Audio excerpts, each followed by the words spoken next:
Welcome to Sufi Magic. Prophet Noah's son, Sam, whose children spread out to Arab and Asia, and Even today, the people of these regions are called Semitic in reference to Sam.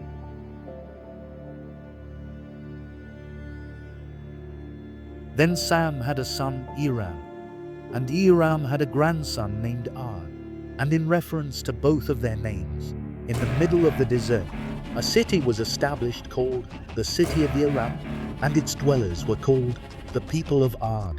The city of Iram that is mentioned in Surah Fajr.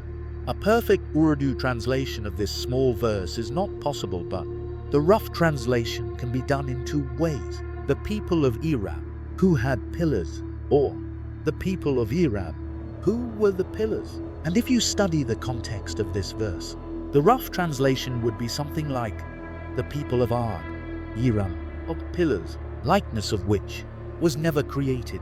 There is also a third translation, but I will tell you about that later.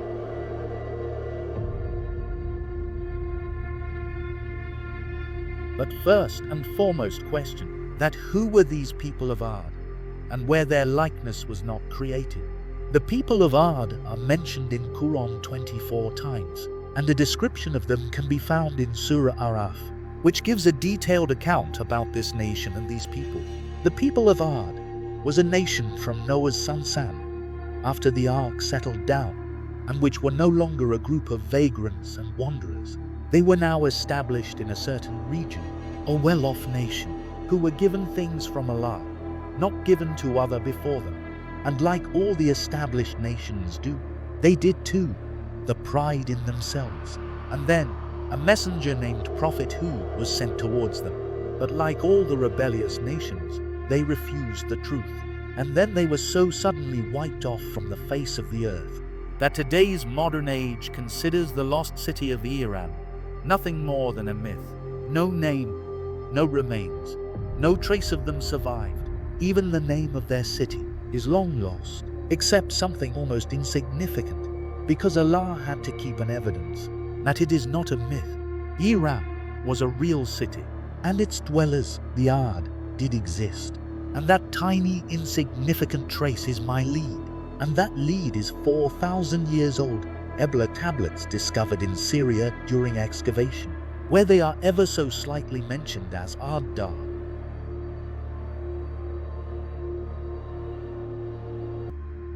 Where was the lost city of Iram, located on the world map? Surah Archaeological mentions a small reference to it that the brother of Ard, Prophet Hud, warned them near. Archaeological are the sand dunes that are naturally carved from the air. If you have ever noticed Arabia on map, you will notice a certain feature. The great desert of Saudi Arabia, the Ruba al-Khali, a sheer vastness, the empty quarter, sand dunes over 250,000 square miles with nothing but fear spread through it. But finding the lost city of Iram on such a scale was never possible. So a report by Ali ibn Talib gives another lead. Ali ibn Talib once asked a man who had come from Hazramaut that, "Have you ever seen a red dune in Hazramaut whose dust is like ashes?"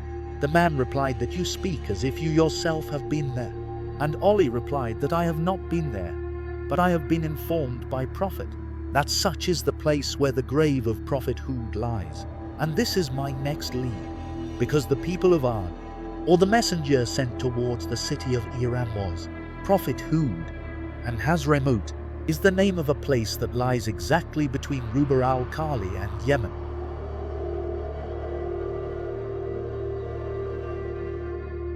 In the year 1930, a British man named Bertram Thomas, he decided to become the first person to cross the empty quarter only by camel.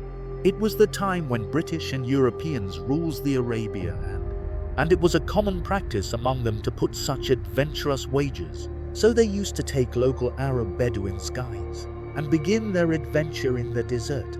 I will share more of such adventurous stories in the coming chapters, during which, sometimes even accidentally, astonishing discoveries were made. This British adventurer Bertram Thomas writes in his journals that, "While we were passing through Hazramaut, I saw some long-forgotten ruins and my Bedouin guide told me that there used to be a lost city here called Iram, which was punished by God. Then, in the year 1948, a geological party from Oman was conducting its survey, and during their survey, they reached a place called Ash-Shiza, where from a distance, they saw the ruins of a simple white wall. But upon closer view, they realized it to be a half-buried tower, which was almost covered by sand dunes sculpted by wind. One of the geologists from this party wrote in his diary that there is no human, no house, no camp here as long as one can see, except the ruins of an ancient castle. Our vehicles cannot move any further in these god-forsaken sand dunes. Next 35 years saw periodic research work done in this place. Unfortunately, it was a time when Arab was suffering from great political turmoil. The Arabian Peninsula was not internally stable, and researchers were facing many outside challenges. But among those researchers was a geologist called Nicholas Clapp. He was obsessed with the lost city of Iram. In his reports, he writes that beneath these half-buried towers, we may find the city of Iram. But when the castle itself was carbon dated, it was slightly disappointing, because the castle was no more than a few hundred years old. But Clapp did not lose courage, and I can fully understand his emotions, because those with the passion for knowledge do not just give up so easily. So using his own money, he reached the University of California, where he obtained 2,000 years old maps made by the Greeks. He obtained the maps created by Ptolemy in the 2nd century CE. And not just that, but he also requested NASA's Jet Propulsion Laboratory to provide him the X-ray satellite photos from this part of Rub' al-Khali Desert. It was before the time of Google Earth, and for photos from a military satellite, how much a civilian like Nicholas Clapp had to do, I think you can imagine that. Finally, his efforts paid off, and the discovery they made was truly amazing. The upper castle was not too old, but more towers could be seen just beneath the upper castle. But there was just one problem. The architectural style of the lower towers showed that they too may not be older than 2,000 years. However, there was something abnormal though. From these X-ray satellite photographs, hundreds of meters below the sand, such pathways could be seen, as if chariots used to steer there in some long-gone era. Excavation to such depths now required a lot of money, and Clapp did not have such amounts of it. Until his last day, Clapp struggled to get this grant and eventually died without getting it. But before he left, he gave his discovery a name: the Lost Arabs.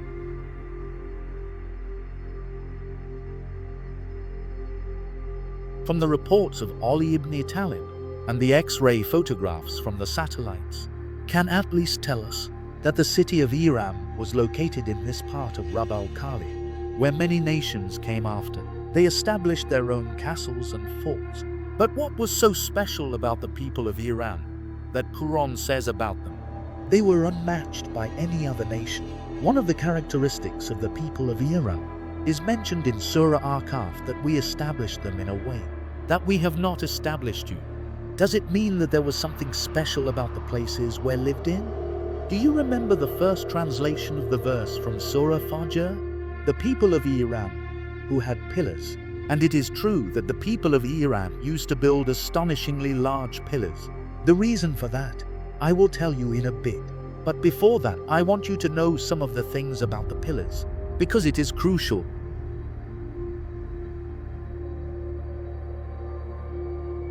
Columns or pillars, and in the beginning of the architecture and construction, pillars were constructed to counter the earthquakes and lateral forces generated by wind that damaged the building. With time, columns were used to provide the support for beams and arches, and as the human interest further developed in architecture, columns were used to decoy the interior as well. But in the sacred architecture and the king's courts, columns served another purpose: power show. Tall, large and massive pillars have always represented power. And this is why if you visit the Luxor and Karnak temple ruins in Egypt, you will notice that to represent the power and grandeur of the king, total number of the columns alone was 134. Even in modern-day Iran, there is a hall of 100 columns. which was made for the great king Xerxes. Considering these columns a symbol of status and power in the ancient sacred architecture, you will notice a higher number of columns. They support a much higher ceiling, giving the person who stands underneath it a sense of being insignificant and small. Columns have two parts. Lower and longer part is called the shaft, and the upper part is called the capital. And it is the capital which has been decorated and adorned by humans for thousands of years to create it more beautiful and also to represent his ideologies. For example, ancient Persians used to create two animals in their capitals, especially the bulls. But why bulls? Because in ancient Persia, one of the bulls represented the sun and the other bull represented the moon. And together, they represent a never-ending fight representing day and night. Day and night represent day, weeks, months and years. And this is what brings the day of Nowruz, or the Persian New Year. For centuries, they have considered bulls as a representation of the sun and the moon. And at this point, I will tell you a very important hadith.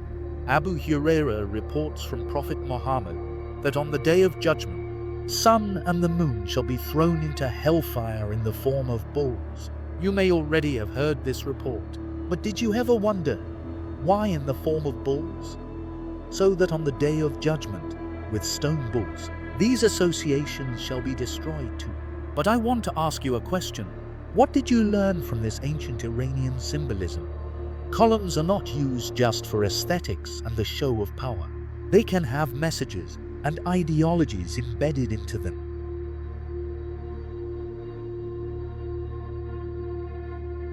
For instance, have a look at the architecture of this Parsi temple in Mumbai. On the top of this building there is a sun relief, which is worshipped by the Parsi people. Beneath it, two columns with the bull capitals, which represent a new year, and then figure of a king, who is not like ordinary people. You should be able to see a very obvious message embedded into this building, under the jurisdiction of the king, with every passing year, worshipping the sun. It is not a simple building. It is a representation of an entire ideology, and it was essential to understand it, because tall, large and massive column makers, the people of Iram, as mentioned in Surah Al-Kahf, were established like no one else was established.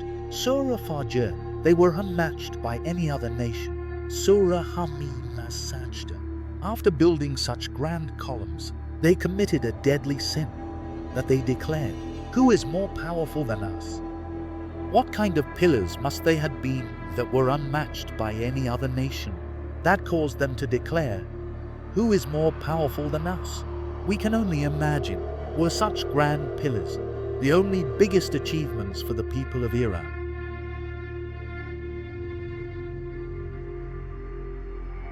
Do you remember the original verse that was my first lead?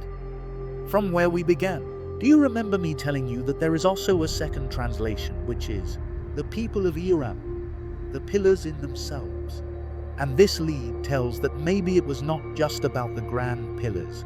So I found the next lead in Surah Araf, where their prophet, Hazrat Hud, addressed to his nation saying, "Allah has made you successors after the people of Perni, and increased you greatly in stature."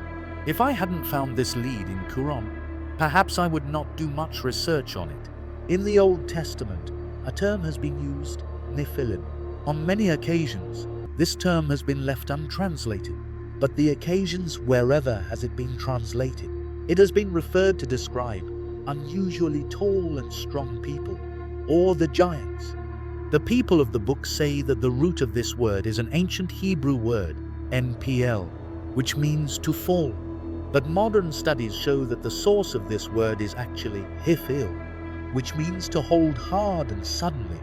And this lead brings us to Surah Shura, where Prophet Hud tells them, "When you attack others, you act viciously, hard and sudden."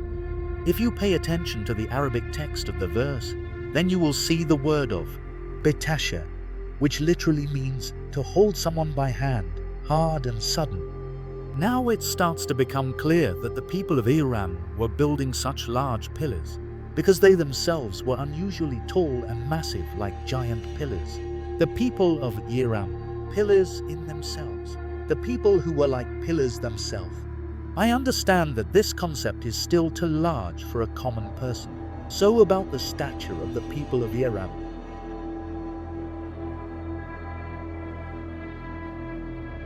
I will tell you something else too. Do you remember one certain event in Surah Ma'idah where Prophet Musa lead Jews out of Egypt into the Holy Land and tell them, "O my people, enter the Holy Land which Allah has destined for you." But in return, they replied, "O Musa, there are enormously powerful people who live there. We will never be able to enter until they leave. So go both, you and your Lord, and fight." According to Ibn Abbas, it was about the region of the Valley of Tur and its surroundings. Now, why did the Jews said so? Musa was accompanied with 12 tribes of Israel, and when they reached Arihah, Prophet Musa sent 12 spies from each tribe into the city of Arihah, so they would bring the news, and those spies informed upon their return that they had witnessed giants in the city who were much too large and strong for them. They were the people of a nation called Amalek or Amalka, about whom Anas bin Malik once gave the example of a large bamboo and reported that the height of people of Ad was like the length of this bamboo, which scared the Jews, and they said to their prophet Musa that we will never fight them, so both you and your Lord go and fight them, which resulted the Holy Land being forbidden upon them. And for 40 years, Jews wandered in the wilderness of the Valley of Time. But there came a time in future that these 12 tribes were united, and the prophet king who united them was called King David, who confronted a certain man during a battle, a man who is mentioned in Quran by name, Yalod. And whoever of you has studied Bible, or has studied the Masoretic text, meaning the historical literature of the Jews, they will be well aware that on every occasion, Yalud has been presented as extremely powerful and man of a massive stature, also known as his biblical name Goliath, the giant. If you remember the Dead Sea Scrolls, about which I have told you in the previous chapter, they give the height of Yalud as 6 cubits and a span, which means a man almost 10 feet tall. This was the man who was killed by David, and then David became King David. And if you have studied 16th century European Renaissance art, you will observe that all the paintings describing this event, all of them show the stature of Yalud is never of an ordinary man. And Yalud was probably one of the last descendants of the people of the Iram.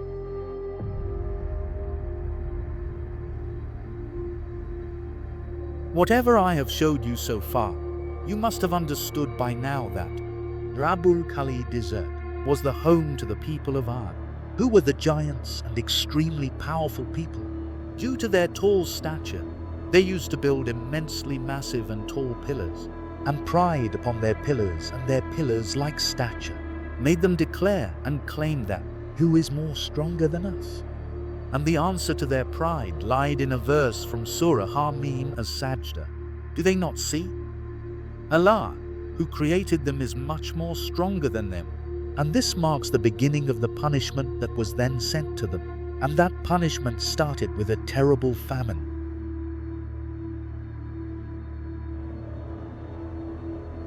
A man from the tribe of Rabi came to Prophet Muhammad and said, "O Messenger of Allah, I fear that I may become like the worship envoy of the people of the Ad." Why did he say like this?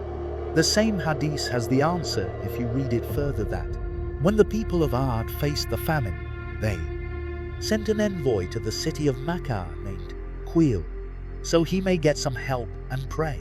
But in Makkah, the man indulged into alcohol, and while under the influence of it, he started praying in the mountains of Mora for a rain that used to rain before. And when he saw a dark cloud in the sky, he wished that it rained over them. But the dark cloud was nothing but destruction. In fact, in the time of Prophet, when a person was sent to perform a task, he was also instructed as a figure of speech that, "See, don't become like the messenger of Ad," which means, do not be like the envoy who was sent to bring good, but he brought back harm. And this is why when Prophet Muhammad used to see a dark cloud with the signs of heavy rain and strong winds, Prophet Muhammad would go out and come back in again in his agitation, and the color on his face would change, and this state would only end after rain. And when Isa inquired the reason of his agitation, he replied, when the people of Ad saw a dark cloud emerging towards them, they thought it to be a blessing, whereas it actually contained the punishment. I do not know. This cloud may also be the bringer of a similar destruction.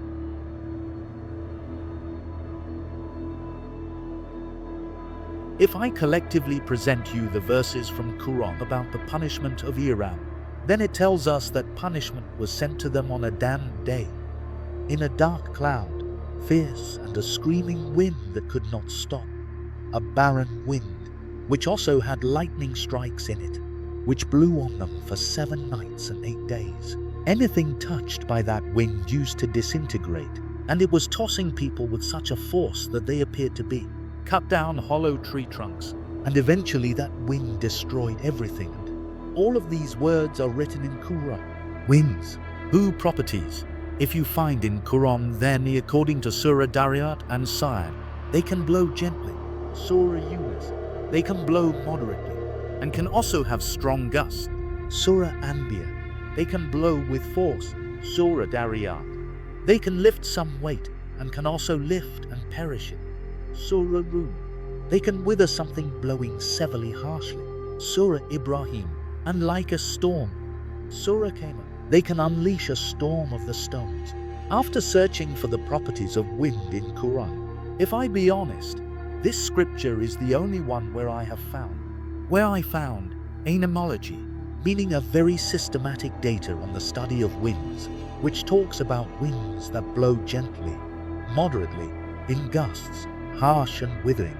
Winds of storm and the winds that can shower stones are mentioned individually and with proper terminologies, and soon you will see what I'm trying to say.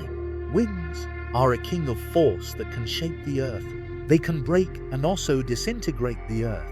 In the Rabu Kali and the Sahara deserts of Namibia, winds can shift massive sand dunes from one place to another overnight. Winds even have the power to erode the land. In Asia, the rain season of July and August also takes place due to monsoon. Winds which bring a rain system to our country from Arabian Sea and Indian Ocean. But what if these calm winds go rogue and out of control?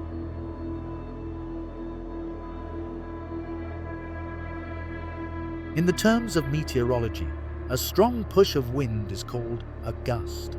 But gusts that are occurring periodically over a minute are called squalls. And after that, depending upon the gust speed, the wind power is called a storm, a gale, or a hurricane. But can wind really be so strong that it can toss a 10-foot tall manavard like a cut-down hollow tree trunk, and can disintegrate anything that it touches?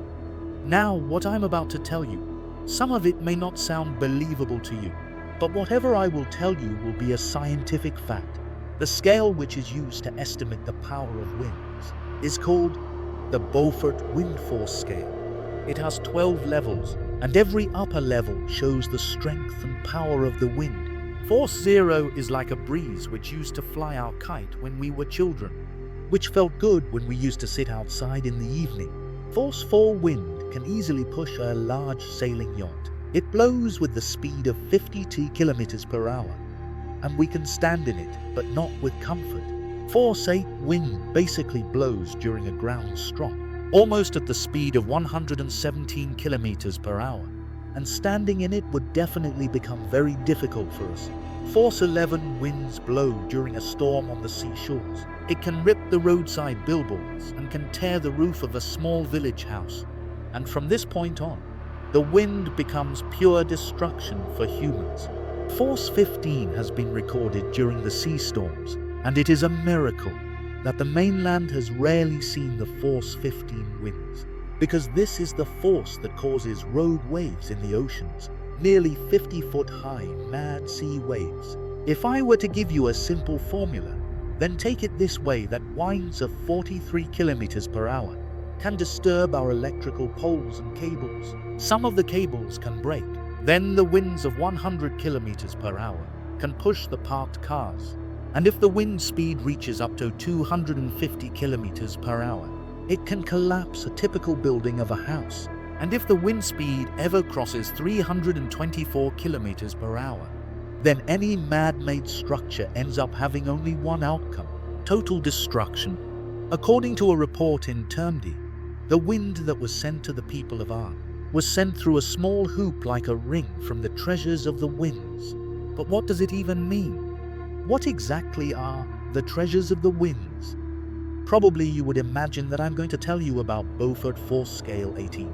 But you are wrong. Winds do not only blow on our planet, but also on other planets that are called planetary winds. The fastest winds on our solar system are found on the planet Neptune, approximately at the speed of 1,000 kilometers per hour. In such a fierce wind, I don't think you will even be able to get off the ground. Let alone getting off the ground, you will not even be able to breathe. But is this it? Is only Neptune the limits of the fierce winds? In the year 2001, about 190 light years away from us, a planet was discovered, and it was named HD 80606b. And this planet is where the fastest winds ever have been recorded, almost 15,000 kilometers per hour. I will only say that you cannot even think about standing in such winds. But imagine, even if you do stand, then this kind of wind will certainly rip your flesh off your bones and take with it. This planet is almost as big as the planet Jupiter, meaning almost 11 times bigger than our Earth. And I will try to show you its weather system in the video, where you can see the wind blowing in red color.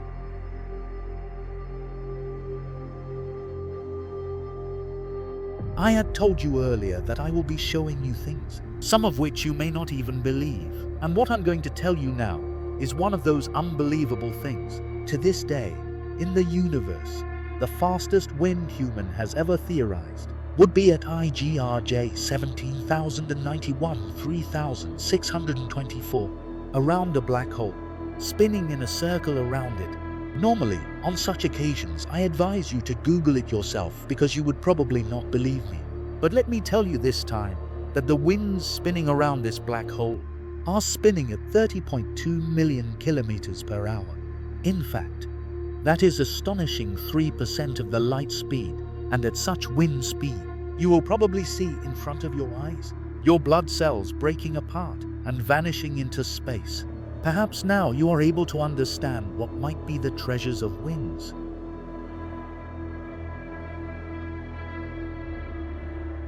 Now let me take you back to the city of Iram, where according to Surah Kama, Surah Haka, and Surah Daria, the wind was barren.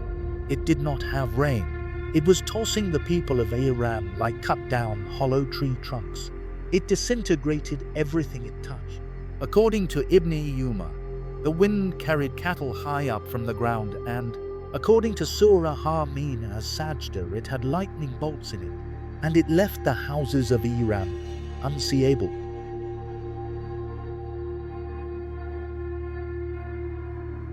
Following all these leads, I have created a list of 4 phenomena of nature, which I will present you now. The first phenomenon is of a dust storm. Many of you must have heard of it. It is kind of a storm that carries sand and dust in it. It happens during the months of famine, as the city of Iram had famine. It can suffocate a person, and the visibility becomes almost nil, as it happened in Iram. The second phenomenon is dust devil. Those who live in plateaus and deserts will be aware of it, as did the people of Iram. It creates a spinning cyclone, which spins like a pillar in the air. Usually it is not very harmful, but in the year 2003, a dust devil completely tore off a house from its place. But there's something more to a dust devil, for which I have included it into this list. If, inside the spinning wind of a dust devil, the sand particles get entered, they immediately become electrically charged, which creates lightning bolts and strikes in it, as occurred to the people of Iram, living in a desert full of sand. Third phenomenon is a firestorm. When the temperature reaches maximum limit in a certain area, which is already having a famine-like conditions just like the city of Iram, then due to the stack effect, surrounding air starts to concentrate in that area, which results into a spinning pillar of wind carrying live fire in it, dry, empty of water, a spinning pillar of fire. But in my research, perhaps the most destructive phenomenon is a tornado, and not just any tornado, but a tornado belonging to F5 category. Ferocious and absolutely out of control, pillar of killer winds. The F5 category tornado, in which the wind speed can exceed 450 km/h, which was last time seen in 1925 in America, and like a storming bull, covered the destruction area of 350 kilometers, destroying everything within it, which looked like a pillar itself, a 3 kilometers wide, dark, screaming, raging, and a fierce, giant pillar. So far, I have only told you about what we know, what we understand, and it seems that all these phenomena appeared in the lost city of Iram, all at once but at their maximum intensity of destruction. But why? Because looking at their massive pillars and their massive statues like their pillars, they proudly claimed, "Who is more powerful than us?" But during this chapter, did you think even for a moment that, why were they punished by winds? Because they took pride in their pillars. They took pride in their stature, a stature like pillars, so they were punished in the form of pillars. Pillars of winds, the worst kind of windy pillars. Do you remember I told you in the beginning that this verse also has a third translation, which I will tell you in the end. And the third translation is, the people of Iram, full of pillars. And now do you see what is the city of Iram, full of pillars? The people of Iram, pillar over pillar over pillar over pillar.